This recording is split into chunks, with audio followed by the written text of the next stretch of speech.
আসসালামু আলাইকুম বন্ধুরা, কেমন আছেন আপনারা সবাই? আশা করি সবাই খুব ভালো আছে। আজকে আমরা শিখব কিভাবে একটি ছবির উপর বাংলা ফন্ট দিয়ে আপনারা ক্যাপশন লিখতে পারেন। তাহলে চলুন ভিডিওটি শুরু করা যাক। প্রথমে আমাদের প্লে স্টোর ওপেন করে নিতে হবে। তারপর এই অ্যাপসটিকে ডাউনলোড করে নিতে হবে। ডাউনলোড করার পর আমরা চলে যাব গুগলে গিয়ে আমরা সার্চ করব বাংলা ফন্ট। বন্ধুরা, বাংলা ফন্ট সার্চ করার সাথে সাথেই এই ধরনের একটি ওয়েব পেজ আপনারা দেখতে পাবেন। ওয়েবসাইটটিকে আপনারা ওপেন করে নেবেন। ওপেন করার পর একটু নিচের দিকে স্ক্রল করবেন, দেখবেন বিভিন্ন ধরনের ফন্ট এখানে রয়েছে।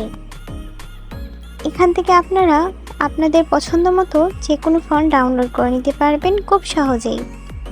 মাঝে মাঝে কিছু বিজ্ঞাপন আসবে, সেগুলোকে কেটে দেবেন।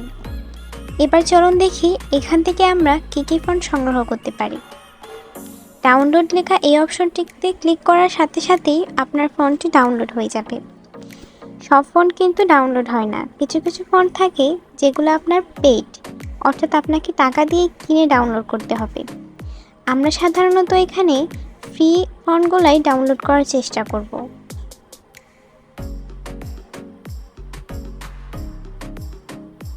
এখানে আমাদের আরও একটি ফন্ট ভালো লেগেছে, এই ফন্টটাকে আমরা ডাউনলোড করে নিই। এই ফন্টটাকেও আমরা আগের মতো করেই ডাউনলোড করে নিলাম। ডাউনলোড করার শেষে এই ফন্টটিকে আমরা অ্যাপটিতে অ্যাড করে নেব। অ্যাড করে নেওয়ার পর আমরা সবার প্রথমে অ্যাপটিতে ঢুকে একটি ছবি সিলেক্ট করে নেব।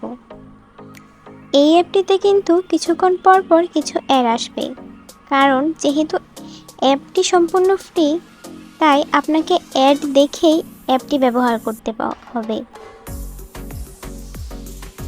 অ্যাড চলে যাবার পর আমরা এই ছবিটিকে সিলেক্ট করেছিলাম আমাদের বর্তমান প্রজেক্টের জন্য। ছবিটিকে সিলেক্ট করার পর এখানে শেপ নামে একটি অপশন দেখতে পাবেন। শেপ থেকে একটি ব্ল্যাক কালারের বক্স আমি সিলেক্ট করে নিলাম এবং এটির আমরা 70% রেখে দিলাম, কারণ মোটামুটি এই পর্যায়ে এসে এটি দেখতে বেশ ভালো লাগছে। তারপর আমরা এখানে টেক্সট অ্যাড করব। আমি আগে থেকে একটি টেক্সট কপি করে রেখেছিলাম, টেক্সটটি আমি এখানে পেস্ট করে দিলাম। তারপর এখানে মাই ফন্ট নামের একটি অপশন দেখতে পাবেন। মাই ফন্টে গিয়ে আপনি আপনার ডাউনলোডকৃত সেই ফন্টগুলোকে দেখতে পাবেন। আমি আগে থেকেই কিছু ফন্ট ডাউনলোড করে রেখেছিলাম, যাতে ভিডিও খুব বেশি বড় না হয়ে যায়। এখানে আমি আমার পছন্দ মতো ফন্টটি দিয়ে বাক্যটি লিখে ফেলছি। আপনারাও আপনাদের পছন্দ মতো ফন্ট দিয়ে লিখতে পারেন। আমার এই ফন্টটি খুব পছন্দ হয়েছে, তাই আমি এটা দিয়ে লিখে ফেললাম। লেখার পর আমি এটাকে সেভ করে নেব। আপনারা একটু নাড়াচাড়া করে সঠিক জায়গায় ফন্টটিকে বসিয়ে নেবেন। তারপর সেভ ইমেজে ক্লিক করে ছবিটিকে সেভ করে নেবেন।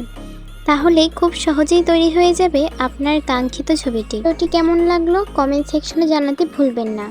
আর এই ধরনের আরও ভিডিও পেতে অবশ্যই আমার চ্যানেলটিকে সাবস্ক্রাইব করে রাখবেন।